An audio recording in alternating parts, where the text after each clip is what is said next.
मैं डॉक्टर मनोजी राय,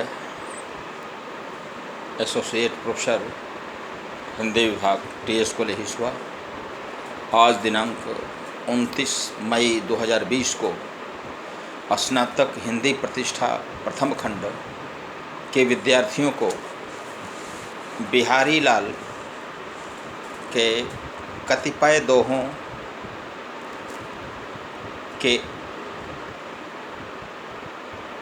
सामान्य अर्थ के साथ विशेषार्थ बताते हुए उनकी व्याख्या प्रस्तुत करने जा रहा हूँ।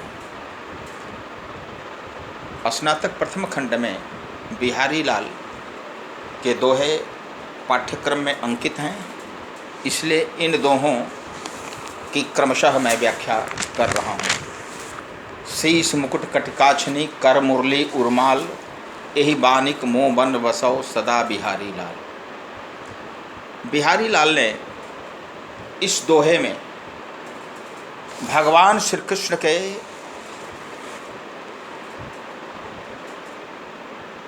ग्वाल रूप की वंदना की है।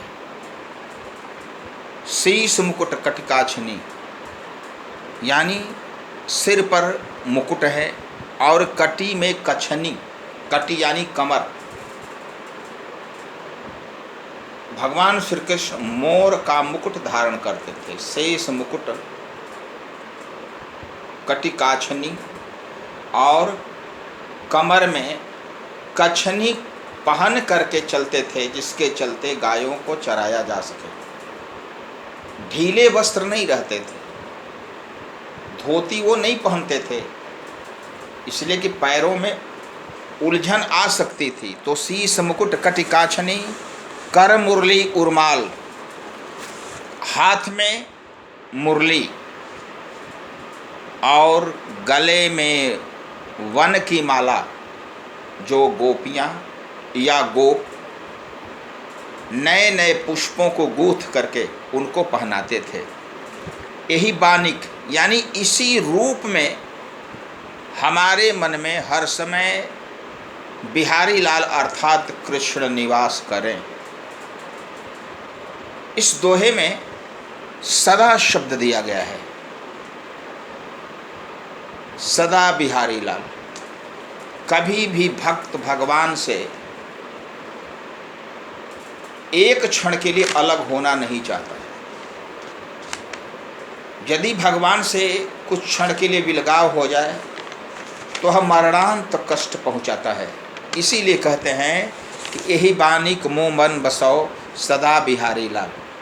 हे बिहारी लाल, हमारे हृदय में इसी रूप में आप हर समय निवास करें, कभी भी हमारे हृदय से बाहर नहीं जाएं। जैसे एक बार सूरदास से भगवान कृष्ण की प्रथम भेंट हुई थी। सूरदास ने भगवान के हाथों को स्पर्श करके देखा तो लगा कि ये अमानवीय हैं, ये मनुष्येतर हैं। श्री कृष्ण ने समझ लिया कि हमको ये पकड़ना चाहते हैं। श्री कृष्ण धक्का दे करके आगे जाने लगे। उस समय भगवान श्री कृष्ण को सूरदास ने चुनौती दी। बाह छुड़ाए जात हो निबल जान के मोह, हृदय ते कढ़ जाओ तो मर्द बदोगे तो। यानी हमको कमज़ोर समझ करके बाहों को झटका दे करके आप जा रहे हैं बाहों को छुड़ाकर, लेकिन मेरे हृदय से आप निकल जाएं, तब आपको मैं मर्द समझूंगा। तो हर समय प्रेम में नैरंतर्य नहीं होना चाहिए। प्रेम में कभी भी अंतर नहीं होना चाहिए। जिस प्रकार तुलसीदास जी कहते हैं, कामिह नार पियार जी में अर लोभी प्रियदाम, तैसी नाथ निरंतर प्रिय लागहि मोहिरा। निरंतर यानी हर समय, जैसे इसमें कहा गया है यही बानिक मुँह बन बसौ सदा बिहारी लाल। हर समय हमारे हृदय में भगवान श्री कृष्ण निवास करें। उनका उन्होंने स्वरूप बताया है कि शीश पर, माथे पर मुकुट हो, और मुकुट कौन? सोने का मुकुट नहीं, जो मोर पंख धारण करते थे।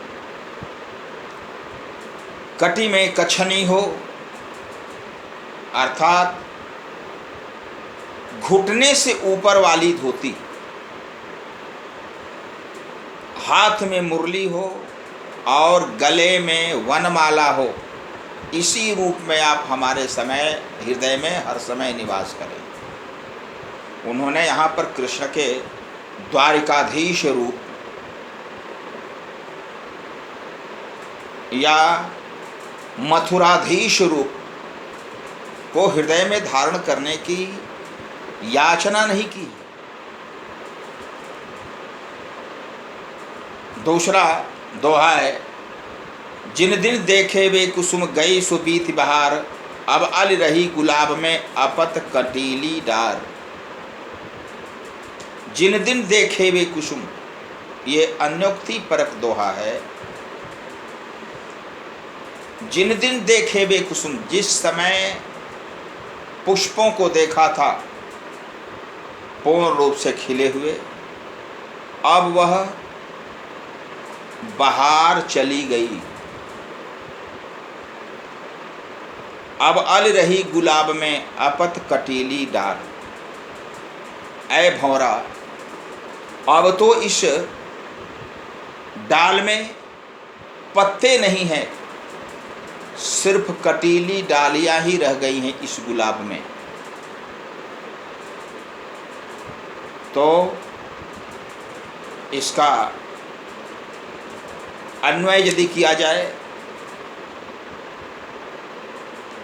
तो कभी जिन दिन देखे वे कुसुम गई सो बीत बहार, कभी ऐसा था कि पुष्प खिले हुए थे इसलिए कि बहार का अर्थात वसंत का समय था, लेकिन वसंत के समय के बीत जाने के बाद जब कड़ी धूप आ गई तो पत्ते ही नहीं झड़े, पुष्प ही नहीं झड़े, पत्ते भी झड़ गए और एकमात्र कटीली डालियां ही शेष रह गई।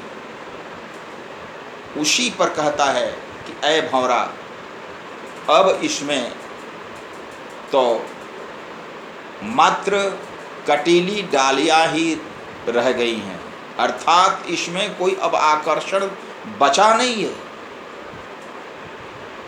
इसी प्रसंग से मिलता जुलता एक और उनका दोहा है, यही आशा अटक्यो रह अली गुलाब के मूल। इसी उम्मीद के साथ भारतीय प्रेम में आशावाद प्रमुख तत्व है, यानी नैराश्य नहीं रहता, उम्मीद बनी रहती है, आशा बनी रहती है कि कभी हमारे प्रिय या प्रेमिका का आगमन होगा और हम पुनः उनसे मिल करके आनंद की प्राप्ति करेंगे। तो यही आशा अटक्यो रहो अली गुलाब के मूल। उस अपत कटीली डार की भी जड़ में भौरा इस उम्मीद के साथ बैठा रहता है, उस जड़ को पकड़ करके। वही है बहुरी बसंत ऋतु, फिर बसंत ऋतु आएगी और इन डारनवे फूल, ये जो अपत कटीली डार हैं उसमें पुनः पुष्प आएंगे। इसलिए यहाँ पर भंवरा प्रथम दोहे में जो पठ्य अंश है, जिन दिन देखे वे कुसुम गई सुबीत बहार, अब अल रही गुलाब में अपत कटीली डार, यह कह करके यह बताया जा रहा है कि अब तो इसमें इन डालों में फूल हैं ही नहीं, सिर्फ कांटे ही रह गए हैं। लेकिन इससे मिलते जुलते दूसरे दोहे में यह कहा गया है कि वह भंवरा उस अपत कटीली डार वाले गुलाब की जड़ में बैठा रहता है, इस उम्मीद के साथ कि पुनः वसंत ऋतु का आगमन होगा और इन अपत कटीली डारों में पुनः पुष्प खिलेंगे। अगला दोहा है, चटक न छाड़त घटत हूँ निर्मल नेह गंभीर। चटक माने चटकीलापन, नहीं छोड़ता है। घटत हूँ माने दूर जाने पर भी। निर्मल जो प्रेम है, निर्मल गंभीर प्रेम, दूर रहने पर भी अपना चटकीलापन नहीं छोड़ता। जैसे फीको परे न बरु फटे रंगो चोल रंग चीर। जिस प्रकार से चोल रंग में कोई कपड़ा एक बार रंग दिया जाता है तो वह कपड़ा भले फट जाए लेकिन वह रंग दूर नहीं होता। उसी प्रकार से जो निर्मल प्रेम है वह दूर रहने पर भी कभी दूर नहीं होता, अर्थात वह प्रेम शाश्वत रहता है। यदि प्रिय या प्रेमिका का कुछ दिनों के लिए बिलगाव हो भी जाए और वह निर्मल प्रेम है तो वह निर्मल प्रेम कभी दूर नहीं हो सकता, कभी न्यून नहीं हो सकता। वह अपना चटकीलापन नहीं छोड़ता है, हर समय यथावत ही बना रहता है। फीको परे न बरु फटे रंग्यो चोल रंग चीर। जिस प्रकार से चोल देश का जो रंग था वह गाढ़ा माना जाता था, जो कभी मिटने वाला नहीं था, मंजिष्ठा राग के रूप में, वह कभी धूमिल नहीं होता था, भले ही कपड़ा फट जाता था। अगले तो इस दोहे में कवि ने निर्मल प्रेम के गांधीर्य का वर्णन किया है। कनक कनक ते सौगुनी मादकता अधिकाय, उही खाए बौरात नर इही पाए बौराय।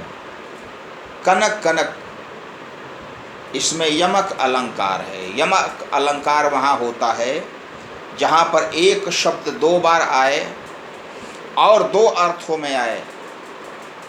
यहाँ पर कनक, एक कनक का अर्थ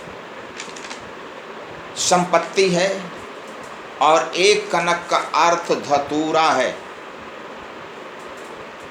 कवि का कहना है कि धतूरे के बीज के नशा से 100 गुना नशा सोना में होता है या संपत्ति में होता है। इसलिए कि धतूरा को खाकर के लोग पगलाते हैं और संपत्ति को पाने के बाद पागल हो जाते हैं। यानी धतूरा को खाने के बाद पागल होंगे। हाथ में धतूरा का बीज रहेगा तो पागलपन नहीं होगा, लेकिन संपत्ति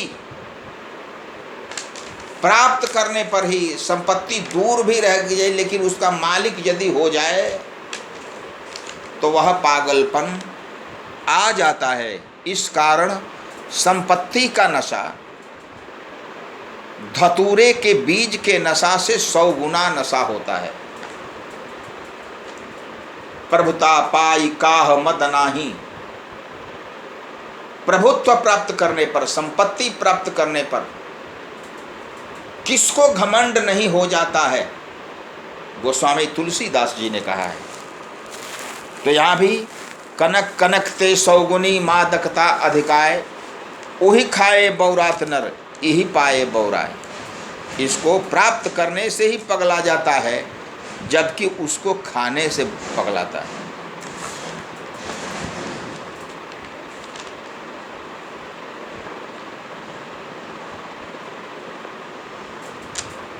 अगला दोहा है, स्वार्थ सुकृत न सम वृथा देखु विहंग विचार, बाज पराए पानी परी तू पंछी न मार। यह अन्योक्ति है। इस दोहे में राजा जयसिंह जो बादशाह शाहजहां के मित्र हो गए थे और शाहजहां की मित्रता के कारण हिंदू राजाओं पर आक्रमण करके उनका वध करते थे, उसी के विरुद्ध उनको समझाने के लिए अन्योक्ति परक दोहे का प्रयोग करके बिहारी लाल ने उस युद्ध से उन्हें दूर करने का प्रयास किया है। स्वार्थ सुकृत यानी हे राजा, इन हिंदू राजाओं के वध में आपका स्वार्थ नहीं है, आपको कोई लाभ नहीं मिलने वाला है। सुकृत माने आपको यश नहीं मिलने वाला है। श्रम वृथा, आपका व्यर्थ का यह परिश्रम है। देखु विहंग विचार, ये जो बेचारे हैं वे पक्षी, ये बेचारे हैं, इनको ध्यान से देखिए। बाज पर आए पानी परी, बाज बन करके इन पक्षियों को आप मारे नहीं, तू पंछी न मार, यानी तुम इन पक्षियों को मत मारो, इसलिए कि इस कार्य में न तो तुम्हारा स्वार्थ सिद्ध होता है, न यश प्राप्ति होती है, तुम्हारा परिश्रम व्यर्थ का ही है।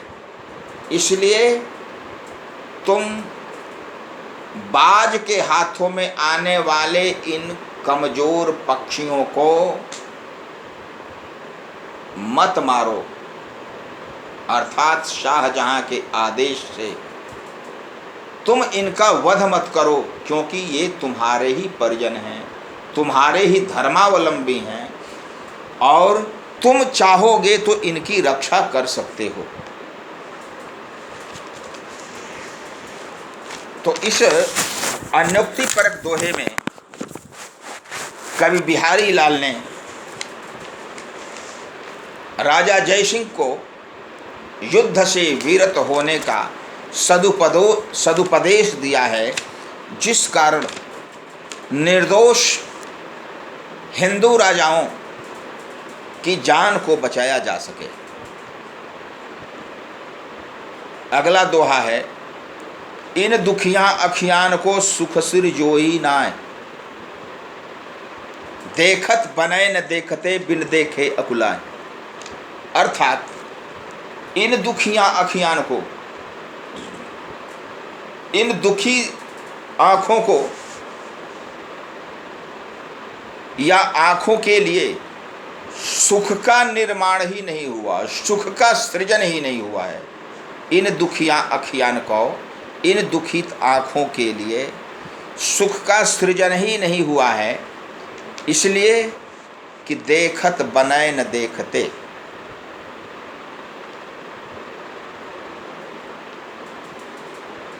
अपने प्रिय को देखते बनता ही नहीं है, यानी लज्जावश जब प्रिय समक्ष रहते हैं तो आंखें लज्जावश बंद हो जाती हैं, और जब दूर चले जाते हैं बिन देखे अकुला, बिना देखे हुए बेचैन हो जाती हैं।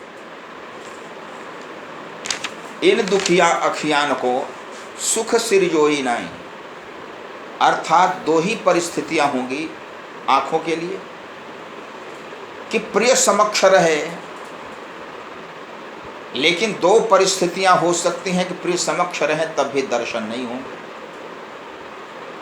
यदि घर के बुजुर्ग व्यक्ति उपस्थित रहें तब प्रिय के दर्शन करने में परेशानी होगी। देखत बने न देखते, देखते बनता नहीं है। दूसरी बात कि प्रेमाश्रु चलने लगते हैं इसलिए दिखाई ही नहीं पड़ता। आंखें देखने का प्रयास करते हैं लेकिन आंखों में आंसू आ जाते हैं। देखत बने न देखते बिन देखे अकुलाएं, और जब दूर चले जाते हैं तो ये आंखें बेचैन हो जाती हैं। इस प्रकार इन आँखों के लिए सुख का सृजन ही नहीं हुआ है, हर समय दुख का ही हुआ है। जिस प्रकार रामचरितमानस के बालकांड के पुष्पवाटिका प्रसंग में सीता जी रामचंद्र जी को देखती हैं और देखने के बाद आत्मशुद्धि खो बैठती हैं, आंखें बंद हो जाती हैं, अर्धमूर्छितावस्था में आती हैं, और उस समय सखियां उनको कहती हैं कि बहुरी ध्यान गौरी कर ध्यान करेहु, भूप किशोर देख किन लेहु। अरे गौरी का ध्यान बाद में करना, भूप राजकुमारों के दर्शन कर लो। तो उसमें सीता जी राम के चंद्रमुख को देख करके आत्मशुद्धि खो बैठती हैं, आंखें बंद हो जाती हैं। देखत बने न देखते, बिन देखे अकुलाएं, और जब दूर चले जाते हैं तो आंखें उनकी बेचैन होती हैं। चली राख उर श्यामल मूर्ति, मन ही मन शिव चाप विशूरति। यानी जब दूर चले गए तो शिव के धनुष का स्मरण कर रही हैं, आंखों में राम की मूर्ति को बैठाई हैं, बेचैनी है कि धनुष नहीं टूटेगा इनसे। तो ये लगता है कि आखिरी मुलाकात रही। तो इन दुखियां अखियान को सुख सुरजोई नाई, देखत बने देखते बिन देखे अकुलाएं। दीर्घ सांसन ले ही दुख, सुख साई हिन भूल। यानी यदि विपत्ति आ जाए तो लंबी लंबी सांस भरने की आवश्यकता नहीं है, आह न भरें। दीर्घ सांस, दीर्घ माने बड़ी सांस न लें यदि दुख आ जाए तो। और सुख साई हिन भूल, और जब सुख की प्राप्ति हो जाए तो ईश्वर को भूलें नहीं। दुख में आह नहीं भरें और सुख की प्राप्ति में ईश्वर को भूले नहीं। दई दई क्यों करता है, यानी भगवान से दे दे क्यों कर रहा है। भगवान ने जो दिया है, दई दई, अंत में जो दई दो बार आया है, दई माने देव यानी भगवान, दई यानी दिया है। तो भगवान ने जो दिया है उसे स्वीकार करो, वह पर्याप्त है। 99 का चक्कर मत डालो। तो यहाँ पर है कि दीर्घ शासन ले ही दुख, सुख साई ही न भूल। दई दई क्यों करते है, क्यों दे दे की आवाज़ लगाए रहता है। भगवान ने जो दिया है उसे स्वीकार करो।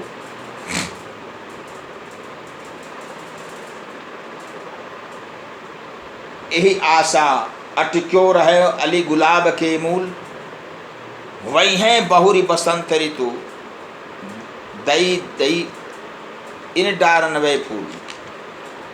मैंने जो बताया है दई दई सुकबूल में, एक दई का अर्थ है देवता और एक दई का अर्थ है देना। तो चूंकि एक ही शब्द दो बार आया है और दो अर्थों में आया है, इसलिए यहाँ पर यमक अलंकार होगा। जैसे कनक कनकते सौगुनी में यमक अलंकार था, उसी प्रकार का इसमें भी यमक अलंकार होगा। अगला, यही आशा अटक्योल रहत अली गुलाब के मूल, वही हैं बहुरी बसंत ऋतु इन डारनवे फूल। यानी इसी उम्मीद में भंवरा गुलाब के पौधे की जड़ से लिपटा रहता है कि कभी बसंत ऋतु का आगमन होगा और इन डालों में पुनः पुष्प आएंगे। यानी भंवरा निराश होकर के आत्महत्या नहीं करता है, जान गंवाता नहीं है, उस प्रिय को छोड़ता नहीं है, उस प्रिय से सटा हुआ रहता है कि कभी न कभी इस गुलाब में पत्ते भी आएंगे, पुष्प भी आएंगे। जैसे मैंने पहले बताया है कि इसी से मिलता जुलता एक और दोहा था, जिन दिन देखे वे कुसुम गई सो बीती बहार, अब अली रही गुलाब में अपत कटीली डार। उसी की पुनः पुष्टि की गई है इस दोहे में।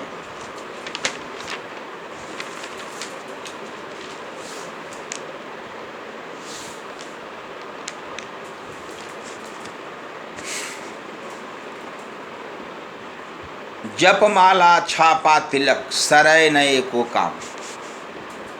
यानी भगवान के नाम जपने से,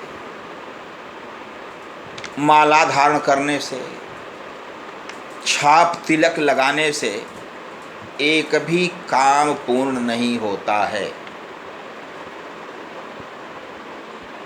मन कांचय नाचय वृथा। इन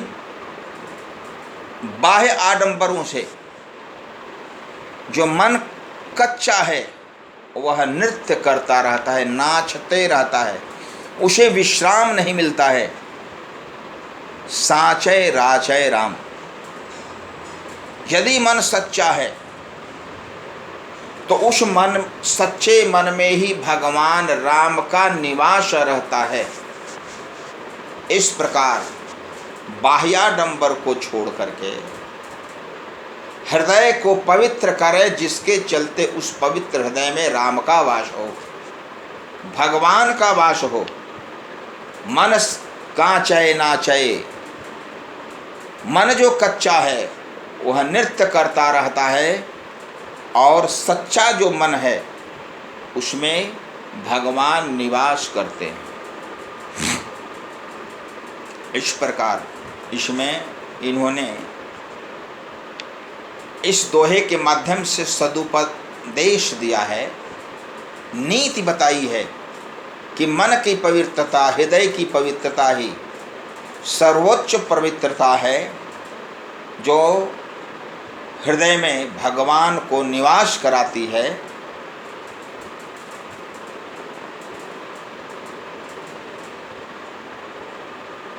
माला, छाप, तिलक आदि ये बाह्याडंबर हैं जो बाह्य प्रदर्शन कराते हैं, भगवान को निवास नहीं कराते हैं।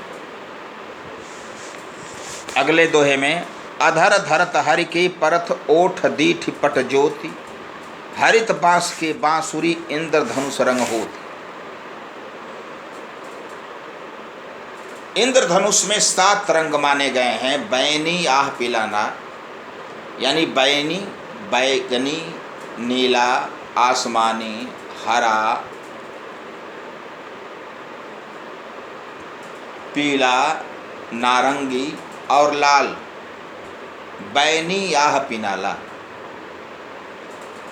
तो अधर धरत हरि के परत, अधर और ओठ में अंतर है, बाद में दोनों को अधर कर दिया गया है, लेकिन मध्यकालीन साहित्य तक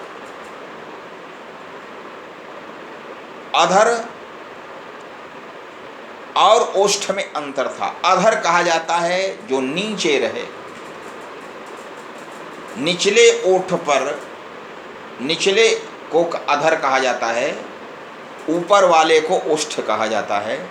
तो अधर धरत, अधर पर भगवान कृष्ण बांसुरी को रखते हैं।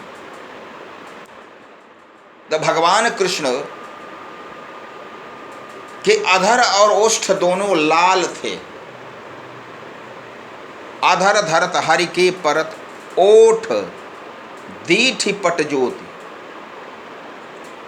तो ओठ की छाया उस पर पड़ रही है। तो ओठ का रंग क्या है? तो लाल है। उनका जो वस्त्र है वह पीला है। तो दो रंग आ गए, ओठ का लाल रंग और वस्त्र का पीला रंग। ओठ दृष्टि, दृष्टि में भी रंग है, और वह रंग क्या है? नीला।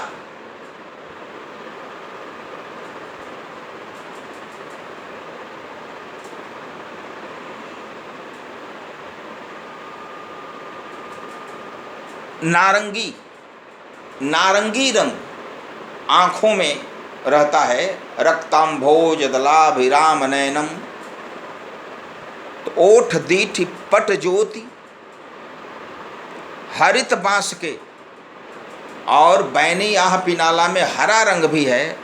तो वह बांसुरी का हरा रंग इंद्रधनुष रंग होत, यानी वह इंद्रधनुष के समान रंग हो जाता है। आँख में तीन रंग माने गए हैं। जो उजला रंग है उसमें हल्के रेशे लाल रंग के रहते हैं। उसके बाद आँख में नारंगी रंग आ जाता है, और जो पुतली होती है वह आसमानी रंग की रहती है। तो इस प्रकार से सातों रंग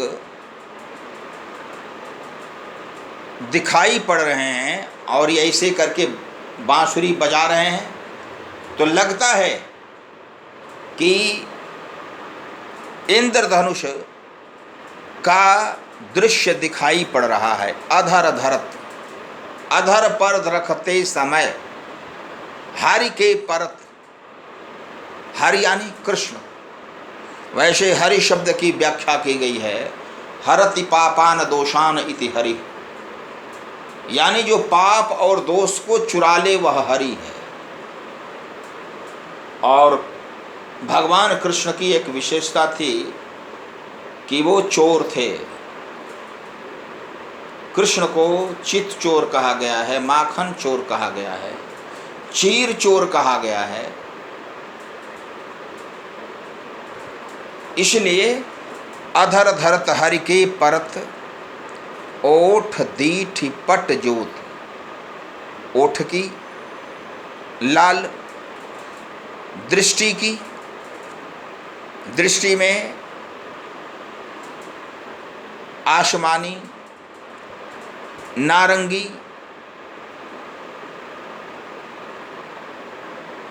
ओठ दीठि पट जो वस्त्र है वह पीला है ये, और जो बांस की बांसुरी है हरे रंग की, ये इंद्रधनुष के रंग के समान हो जाती है।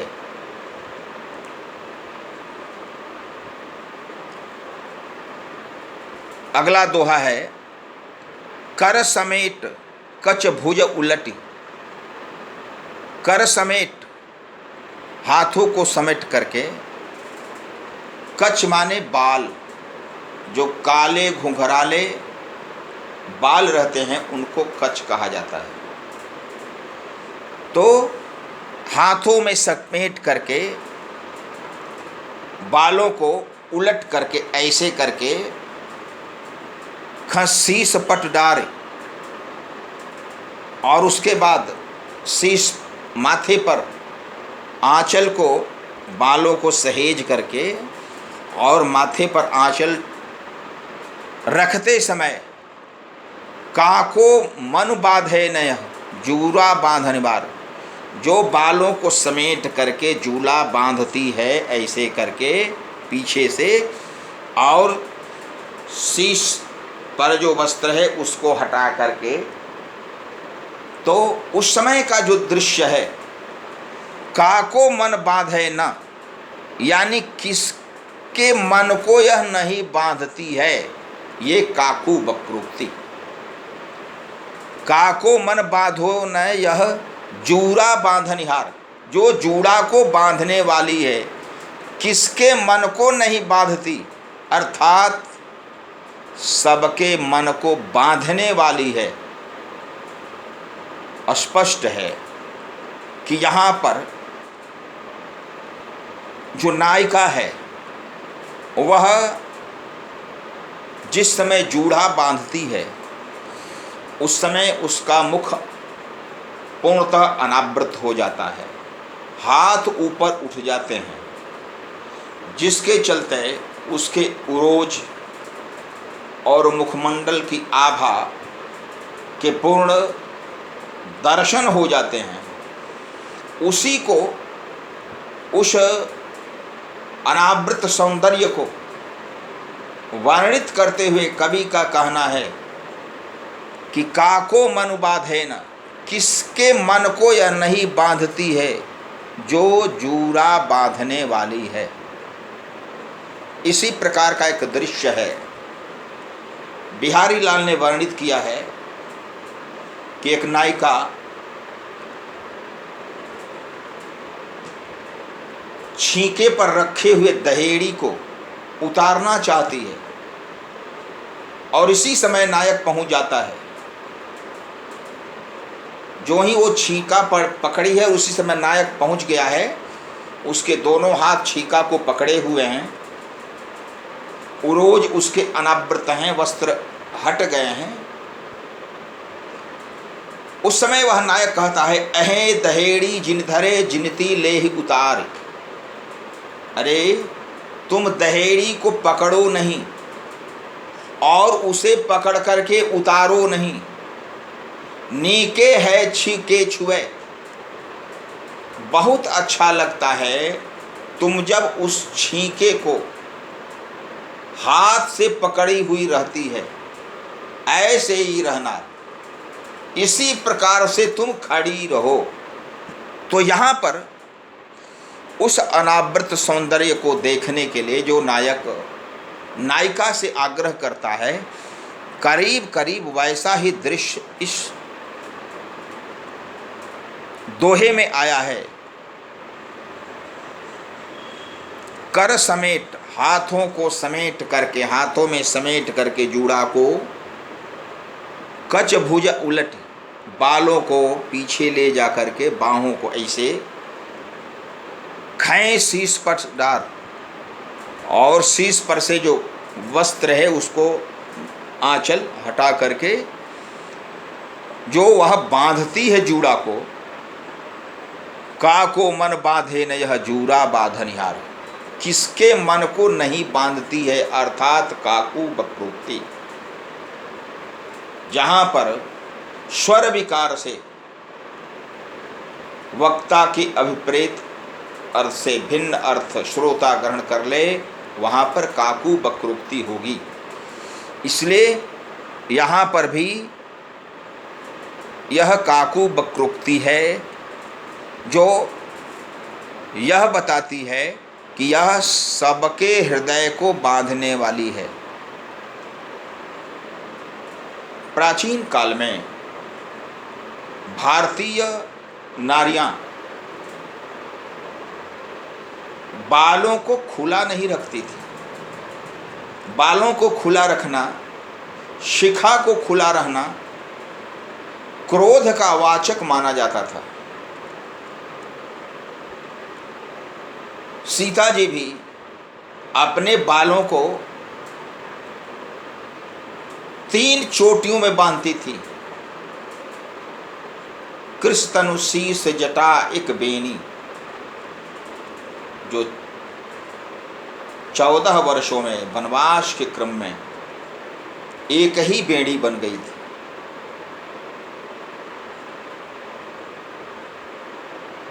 बाद में यदि द्वापर युग में आया जाए तो द्रौपदी भी जूड़ा बांधने वाली थी, चोटी बांधने वाली थी, जिसके केस को पकड़ करके दुशासन ने खींचा और वह जूड़ा या चोटी खुल गई। उसके बाद द्रौपदी ने प्रतिज्ञा की कि मैं तभी जूड़ा या चोटी बांधूंगी जब इन बालों में दुशासन के गर्म छाती के रक्त को डाला जाएगा। इसी प्रकार से चाणक्य ने महापद्मनंद के द्वारा शिखा को पकड़ करके खींचने पर जो शिखा खुल जाती है, वह प्रतिज्ञा करता है कि मैं तब तक यह शिखा नहीं बांधूंगा जब तक इसको पदावनत नहीं कर दूंगा। तो कर समेट कछ भुज उलटी, खै शीस पटुडार, काको मन बांधे न यह जूरा बांधन यार। यानी जूरा बांधने वाली यह नायिका किसके मन को नहीं बांधती है, अर्थात सबके मन को बांधती है। इस प्रकार यहाँ पर जो अलंकार होगा काकु वक्रोक्ति अलंकार होगा। इस दोहे में, इन दोहों में बिहारी लाल ने गागर में सागर भरने का प्रयास किया है। सबसे बड़ी बात कि यदि बिहारी लाल के दोहे का प्रसंग जान लिया जाए तब तो उसका अर्थ अन्वय करने पर स्पष्ट हो जाता है, लेकिन यदि प्रसंग ज्ञात नहीं हो तो उन दोहों का अर्थ लगाना बड़ा मुश्किल होता है। खासकर श्रृंगार के प्रसंग में और अधिक दुरूहता आ जाती है अर्थ के स्पष्टीकरण में। इसलिए बिहारी लाल के जो दोहे हैं उसका जो प्रसंग है वह लंबा चलता है। गागर में सागर भरने का प्रयास किया गया है, इसलिए उसमें उसकी व्याख्या के क्रम में शब्दशः अर्थ के अतिरिक्त उसके प्रसंग का भी ज्ञान अपेक्षित होता है। यदि प्रसंग ज्ञात नहीं होगा तो अर्थ का स्पष्टीकरण नहीं होगा। इसलिए जो पाठ्य अंश में दोहे दिए गए हैं बिहारी लाल के, वे कहीं भक्ति परक हैं, कहीं नीति परक हैं और कहीं पूर्णतः श्रृंगार परक हैं। इसलिए इन दोहों में प्रसंग के अनुसार रस अलग अलग होंगे। जहाँ भक्ति का प्रसंग है, एहि मानिक मुँह मन बसौ सदा बिहारी लाल, शीस मुकुट कटिकाछनी कर मुरली उर्वाल, एहि बानिक मुँह मन बसौ सदा बिहारी लाल। ऐसा दोहा जहाँ पर है, जहाँ पर भक्ति का प्रसंग है, भगवान के रूप का वर्णन है, भगवान के रूप को हृदय में बसाने की अभिव्यक्ति की गए, वहाँ पर भक्ति रस होगा। जहाँ पर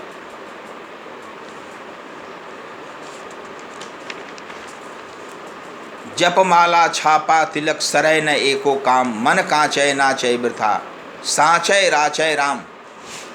इसमें भी भक्ति का ही प्राधान्य है, लेकिन जहाँ पर वे कहते हैं कि दीर्घ शासन ले ही दुख सुख साई ही न भूल, दई दई क्यों करता है दई दई सुकबूल। इसमें शांत रस है, जो दिया है उसी को स्वीकार करो, बार बार मांगने का प्रयास मत करो। ये नीति बता रहे हैं। दीर्घ सांस न ले ही दुख, दीर्घ सांसें न लें। जब दुख आए और जब सुख आए तो भगवान को भूले नहीं। जो भगवान ने दिया है वह संतोष करके स्वीकार करें।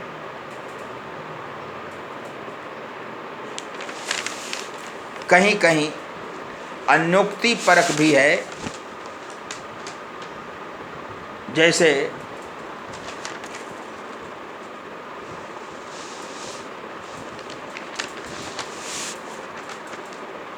स्वार्थ सुकृत न श्रम वृथा देख विहंग विचारे, बाज पराए पानी परी तू पंछी न मार।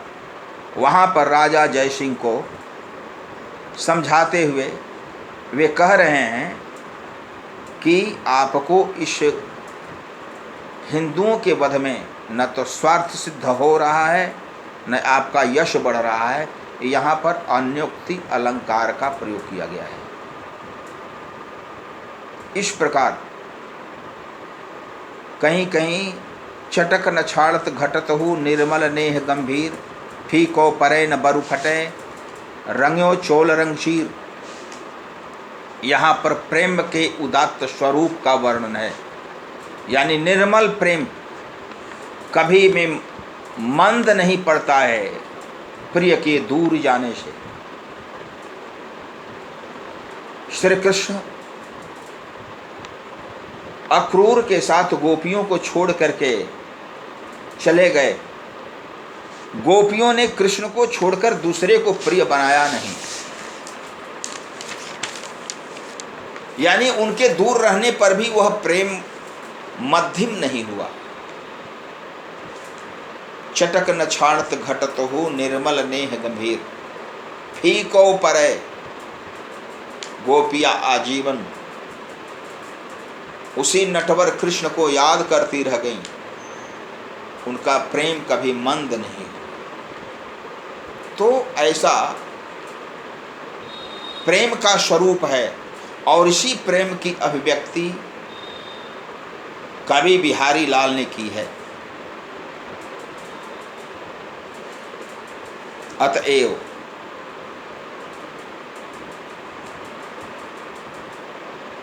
कहीं कहीं अन्योक्ति परक और दोहे हैं, जैसे यही आशा अटक्यो रह अल गुलाब के मूल, वही हैं बहुरी बसंत ऋतु इन डारन वे फूल। यह जो प्रेम है वह भारतीय प्रेम के आशावाद का समर्थक है।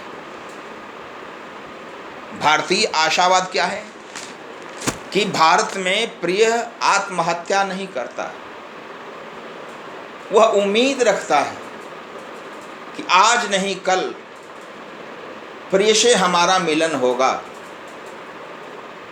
आत्महत्या करने की प्रवृत्ति पाश्चात्य प्रेम में है, खासकर फारसी प्रेम में। वहाँ पर प्रिय को रिझाने के लिए प्रेमी अपने कलेजे के टुकड़े को हाथ में लेकर के घूमता फिरता रहता है। भारतीय प्रेम में ऐसा नहीं है।